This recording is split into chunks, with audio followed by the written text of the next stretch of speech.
todas aqui presentes, né? Queria agradecer o convite à comissão organizadora, a Ana Braga, né, a Caroline Albuquerque, foi com quem a gente fez o diálogo e tal, ela me ligando e querendo saber, no interior, fazendo pesquisa lá nas comunidades quilombolas, e eu dizendo, não, eu vou estar presente, mas cheguei. Né? Eu queria fazer um comentário a respeito dessa imagem no slide. Parece surreal, mas não é. Essa imagem é de uma comunidade quilombola. Estava sendo feita a construção de uma barragem. Bom, desculpa, primeiro eu vou falar sobre segurança alimentar e culturas tradicionais, ações para comunidades quilombolas. Como de manhã já foi mastigado muita questão da segurança alimentar, eu vou me respaldar mais para culturas tradicionais e para comunidades quilombolas, mas sem deixar de lado a questão da segurança alimentar para essas comunidades. E voltando para a figura, no ano de 2006, numa construção de uma barragem numa comunidade quilombola chamada Quilombo do Talhado, lá no sertão da Paraíba, né, os trabalhadores que estavam fazendo essa barragem não tinham acesso à geladeira e no local que eles estavam fazendo não tinha energia elétrica. Então, o que é que eles fizeram? Pegaram areia, peneiraram, então pegaram as batatas, pegaram as verduras, molharam essa areia e botaram em cima. E aí, como eu estava na pesquisa com a Universidade Federal de Campina Grande, e a gente achou essa imagem muito curiosa e perguntamos por quê. E eles disseram que isso era a geladeira dos pobres, que como eles não tinham como conservar os alimentos, essa era uma das melhores formas de conservar o alimento. Ficava mais ou menos uns 3 dias nessa areia. E aí eu achei essa imagem interessante e quis trazer para mostrar para vocês que as comunidades quilombolas são povos criativos, né, que não perdem a sua originalidade, mas que, ao mesmo tempo, não deixam de consumir aquilo que seria botado em geladeiras, em eletrodoméstico contemporâneo. E aí, para falar o que são quilombos, né? Moura nos traz que comunidades quilombolas são povos, são grupos sociais cuja identidade étnica os distingue dos demais grupos. E aí, as comunidades quilombolas, elas se destacam das demais comunidades porque elas são comunidades que elas não perdem a sua originalidade, elas não perdem a sua cultura e elas não perdem os seus valores. Por exemplo, lá no sertão tem uma comunidade, como eu estava retratando, essa da geladeira da areia, né? É um povo que ele resgata a sua cultura, ele não se deixa se modernizar. Então, são povos que ainda resistem como uma questão política, cultural, memorial, e se organizam de forma, né, a viver livremente seus modos de organização cultural. Então, como o nosso colega Dalmo retratou, que são comunidades que vivem em estado de vulnerabilidade social. Né? Então, são comunidades que precisam desse olhar da segurança alimentar, que vivem num processo de insegurança alimentar. E aí a Constituição de 88, no seu artigo 68 dos Atos Dispositivos Constitucional Transitório, né, reconhece esses povos como remanescentes de comunidades quilombolas que estejam ocupando as suas terras livremente, né, e tem a propriedade definida, devendo o Estado emitir os títulos respectivos. Ou seja, a Lei Áurea foi 1888. 100 anos depois é que o Estado brasileiro reconhece esses povos como povos de direito. Então, para você ver como o atraso social emitiu esses povos para que vivam de forma precarizada. E aí, só em 95 é que o governo federal começa a discutir políticas públicas para comunidades quilombolas. E aí, essas políticas públicas, né, ele começa a discutir a questão do acesso à terra, do acesso à alimentação e do acesso à infraestrutura e qualidade de vida, mas ainda de forma lenta, de forma gradativa, porque isso não era o foco, até então, das políticas nacionais, né?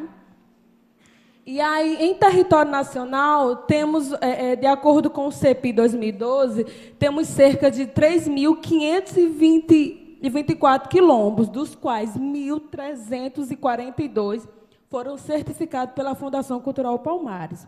A Fundação Cultural Palmares é uma instituição federal que foi criada justamente para emitir a certidão desses títulos e garantir que essas comunidades tenham acesso a essas políticas públicas que essas comunidades vivem à margem da sociedade brasileira.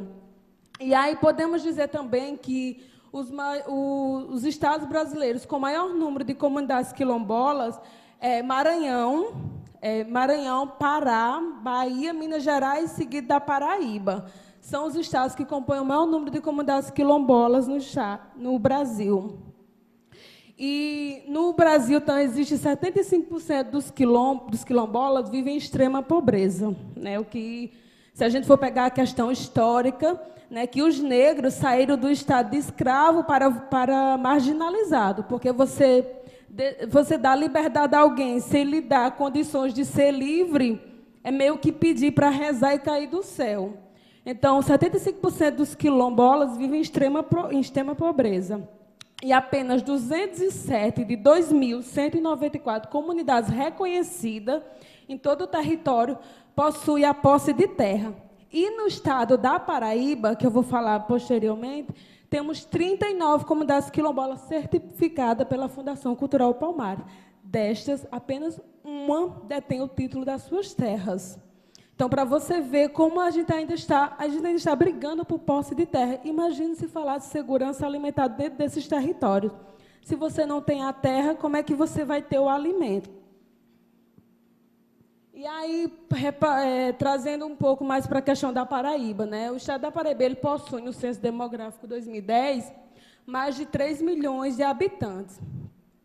Fazendo um recorte de raça-cor, entre pretos e pardos, temos mais de 2 milhões, ou seja, quase 60% da população paraibana são de pretos e pardos. E desses, 39,80% são de brancos, né? 1,28% são de amarelos e 0,50% são de indígena. Então, a gente pode ver aqui claramente que o estado da Paraíba ele tem um déficit com essas comunidades quilombolas, né? Com esse povo que a gente chama lá na secretaria, com esse povo preto, com esse povo que vive à margem da sociedade. Porque a gente sabe que a exclusão e a fome ela tem classe e cor. E, como eu havia dito anteriormente, né, o estado da Paraíba ela possui 39 comunidades quilombolas identificadas e certificadas, 39 comunidades quilombolas identificadas pela Fundação Cultural Palmares. Destas, 36 são certificadas, e dessas 36, apenas uma possui a posse de terra. O maior entrave das comunidades quilombolas do estado da Paraíba é justamente essa questão de não possuir o título da terra, porque quando você detém o título da terra, esse é o primeiro mecanismo para você acessar as demais políticas públicas. Então, por exemplo, a maioria das famílias que vivem nessas comunidades, elas vivem de agricultura familiar, ou de artesanato, ou da pesca. E aí, como elas não detêm o título da terra, fica um tanto quanto complicado acessar, por exemplo, o Pronatec, acessar, por exemplo, um benefício que venha a ser implantado nas comunidades, porque a primeira coisa a se exigir é a questão da titulação. Então, se você não detém o título da terra, posteriormente, outras políticas você tem uma certa dificuldade para acessar.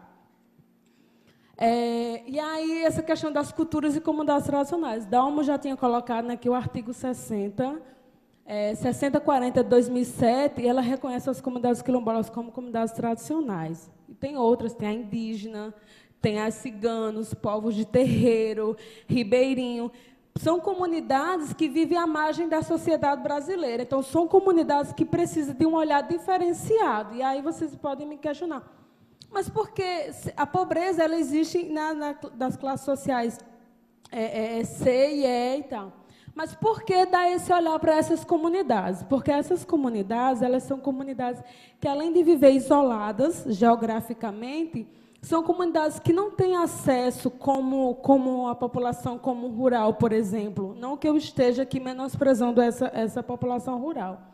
Mas são comunidades que, pela sua trajetória histórica, já são comunidades excluídas. Então, deter essas políticas públicas, né, já é um tanto quanto dificultoso. Então, se você não conhece, aí é que piora a situação, né? E aí esse decreto ele vem promover o desenvolvimento sustentável desses povos. Por quê? Porque esses povos, quando eles lutam pela questão da terra, não é só o território, a questão da terra em si. O território vai muito além do espaço geográfico para essas comunidades, principalmente para as comunidades quilombolas. Porque ali eles desenvolvem a cultura, foram ali que seus antepassados iniciaram as suas vidas sociais, são ali que eles desenvolvem o processo econômico, são ali que ele tira a subsistência para seu povo. Então, esse território é um território que vai muito além do espaço geográfico. Tem muita gente, por exemplo, semana passada eu participei de uma audiência pública do Ministério Federal, que está uma briga de posse de terra lá em Santa Luzia, no Quilombo Urbano. Foi o primeiro quilombo reconhecido como quilombo urbano no estado da Paraíba. E aí um senhor, inclusive da classe social alta, ele me questionava: por que vocês estão brigando por esse território se vocês não vão para o território que tem o lixão? Eu sou quilombola.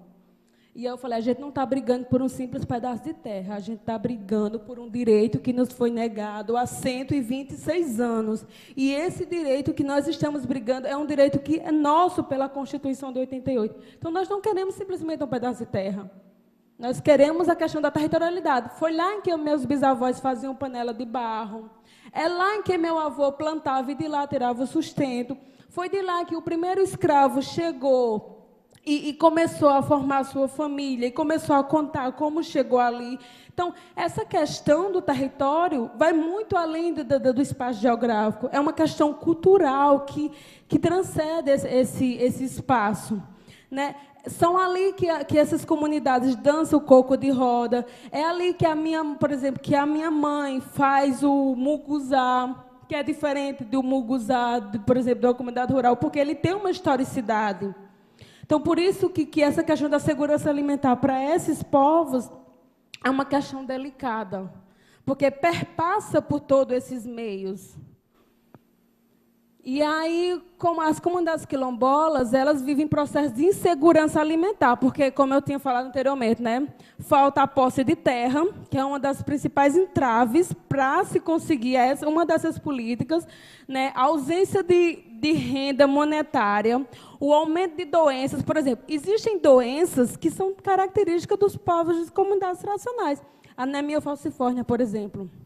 É uma doença que dá na população negra. A cegueira noturna, por exemplo, é uma doença que dá na população negra e, diga-se de passagem, fácil de corrigir. É uma falta de uma vitamina em que a assistência básica da saúde deveria corrigir, mas não tem esse cuidado, sabe, com essa população. Então, assim, o aumento das doenças, como eu falei, né, os fatores ambientais, por exemplo, como eu falei anteriormente, são a questão do território, da historicidade que tem dentro desse território, né?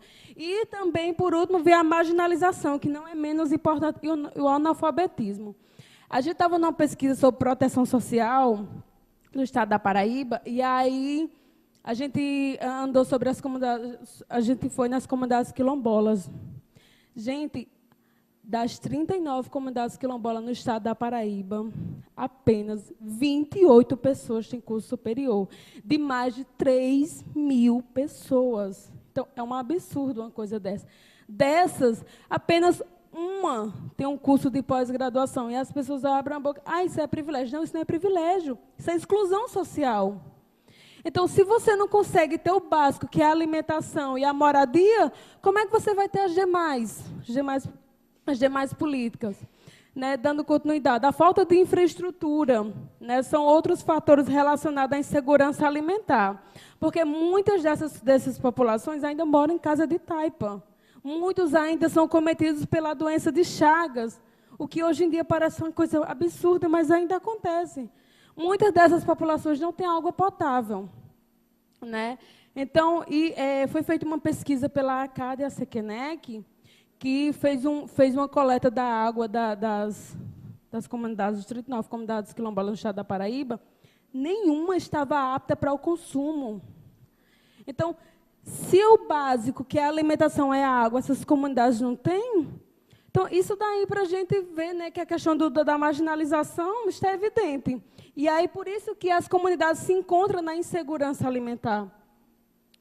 E aí, a professora Carolina, né, a gente, no diálogo entre a professora Carolina e o professor Écio, que não está presente, me pedia para mim fazer um esboço, né, das ações que havia para comunidades quilombolas.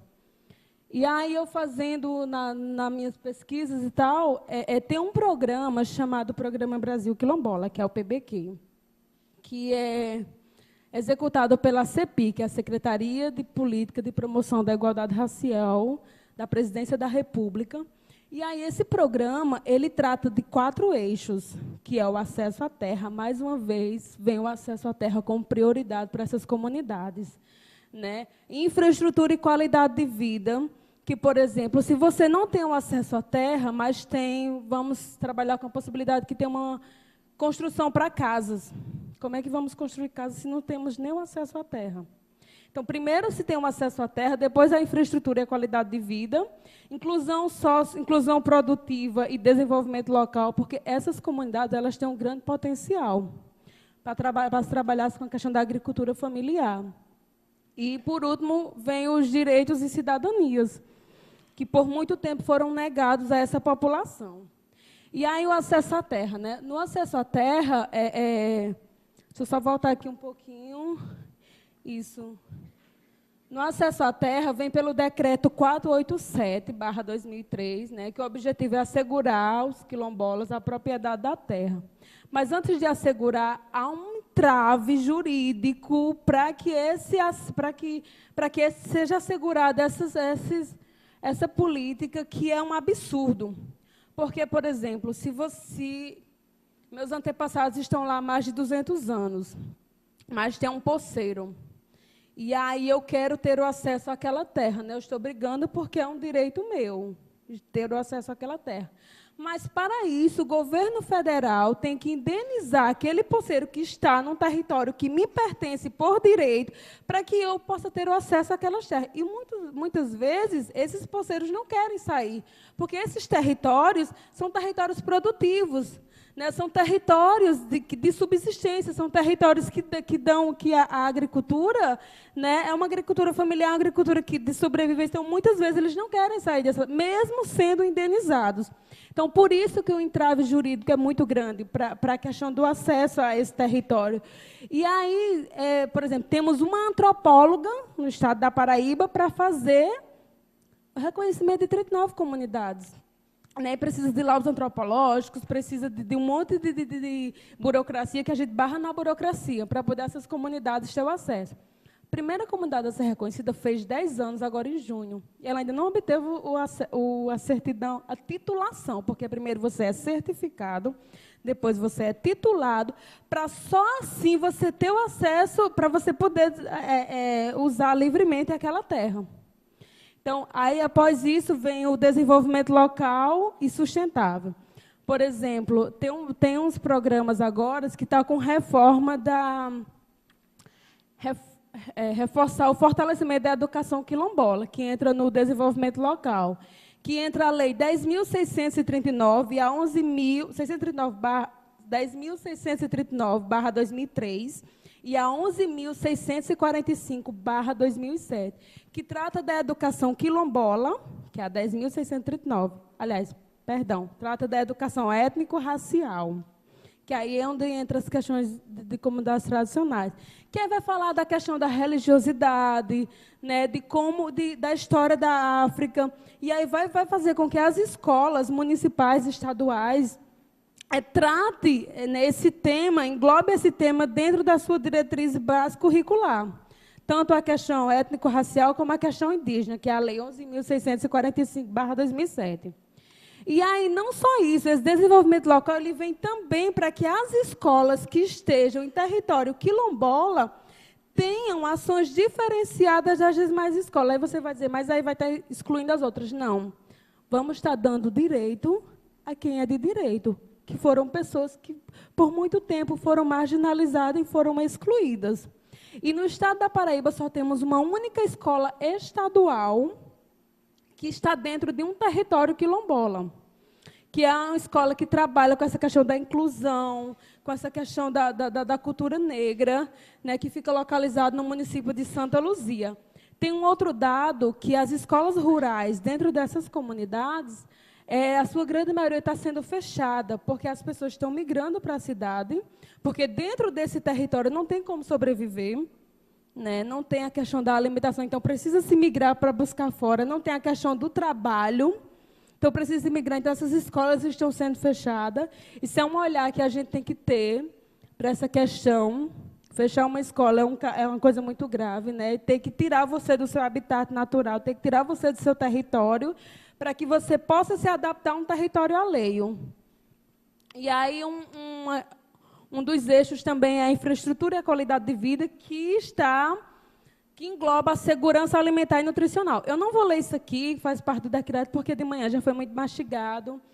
Dalmo também já colocou, né? Mas, assim, o que eu queria colocar era o seguinte: nos quilombos, no estado da Paraíba, são distribuídas 526 cestas com 8 produtos. E aí, desses estão no total de 22 quilos, por exemplo. A maioria das pessoas que moram nessas comunidades, elas não têm emprego, né? Elas não têm acesso à alimentação básica, que é arroz, feijão, inhame. E aí, essas cestas vêm para suprir essa necessidade. Algumas pessoas já me disseram que isso era assistencialismo. Mas aí eu fico me questionando. Dizer para uma pessoa que acorda de manhã cedo, que não tem o que comer, que ganhar uma cesta dessa é assistencialismo, é um tanto quanto complicado. Por exemplo, essas comunidades, antes de receber essas cestas, elas relatavam que as crianças, e aí eu presenciei isso, que as crianças saíam 3h30 da manhã para estudar na zona urbana, porque a escola rural já tinha sido fechada, e aí essas crianças não tomavam café, para esperar o lanche de 9h da manhã da escola, que muitas vezes era um lanche precário, que a gente conhece aqui a realidade das escolas municipais, para voltarem de meio-dia para essa comunidade, que é a 24 quilômetros do perímetro urbano, para só lanchar. Eu acho que aqui todos conhecem, que é o programa PET, Programa de Erradicação do Trabalho Infantil, para lanchar de 3h da tarde no PET, nessa escola rural, porque ainda tinha o PET. Mesmo ela sendo fechada, ainda funcionava a questão do PET. Porque, chegando nas suas residências de meio-dia, não tinham o que comer. Então, eles passavam tudo isso e não desistiam de estudar. Então, você olhar para uma pessoa dessa e dizer que receber essas cestas é assistencialismo, como eu já ouvi, acho que é muita hipocrisia, sabe? Eu, particularmente, eu nunca passei fome. Mas eu já presenciei primos meus passando fome, pessoas da minha família passando fome. Então, essa cesta alimentar, né, como o Dalmo colocou, que o Conceia tem esse termo deliberativo para essas cestas, é um aparato social que vem para fortalecer, para que essas comunidades tenham um mínimo de dignidade em sua mesa. E essas cestas, muitas vezes, são 22 quilos. Tem comunidades, por exemplo, comunidades de 250 famílias, que só recebem 100 cestas. São divididos os alimentos. Porque eu quero dividir? Não, porque o outro também precisa. Então, se o outro não tem, eu tenho, vamos dividir. Então, muitas vezes, esses 22 quilos é dividido para 2 famílias. Sim, só para finalizar aqui, né, quem faz a distribuição dessas cestas aqui é a CONAB, né, a CAD e a SEQUENEC, eles fazem esse monitoramento.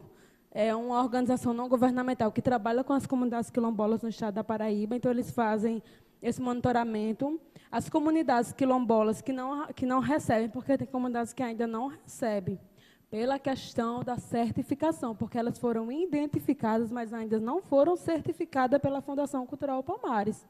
Então, pressiona a CAD, a SEQUENEC e o Estado. A CAD e a SEQUENEC pressiona a CONAB para um aumento. Em 2011, eram 920 cestas. Houve essa diminuição porque o MDS não conseguiu fazer todo o cadastro a tempo, e aí algumas foram cadastradas e outras não. Por isso que há essa diminuição. Mas, segundo a presidente da CAD e da SEQUENEC, né, está essa pressão junto ao governo federal para que aumente essas cestas, né? Porque de 920 e poucas diminuir para 562, então, assim, foi uma diminuição bem significativa. E aí, por último, o eixo que trata desse programa específico para essa comunidade são Direitos e Cidadania, né, que vem trazer para essas comunidades o censo, porque é preciso saber quantas famílias tem lá dentro, quais são as necessidades, quais são as dificuldades, qual a realidade para que se precise fazer políticas intersetoriais. Porque, por exemplo, a Secretaria de Estado da Mulher ela é uma secretaria de articulação. Então, ela pressiona, as comunidades quilombolas pressionam a Secretaria de Estado da Mulher, por exemplo, na comunidade X tem pessoas com foco de anemia falciforme. A Secretaria pressiona a Secretaria de Saúde, entre aspas, para que a Secretaria de Saúde, junto com a Secretaria de Estado da Mulher, que é quem trabalha com essa política, vá até essa comunidade e veja se, de fato, isso está ocorrendo. Então, é preciso que se tenha esse senso para que se trabalhe com essa política intersetorial, né?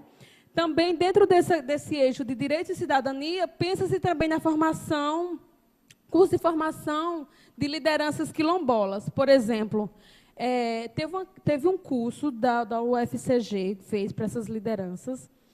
Após esse curso, as comunidades começaram a pressionar mais, tanto esse órgão, a CADE-SEQNEC, quanto o Estado.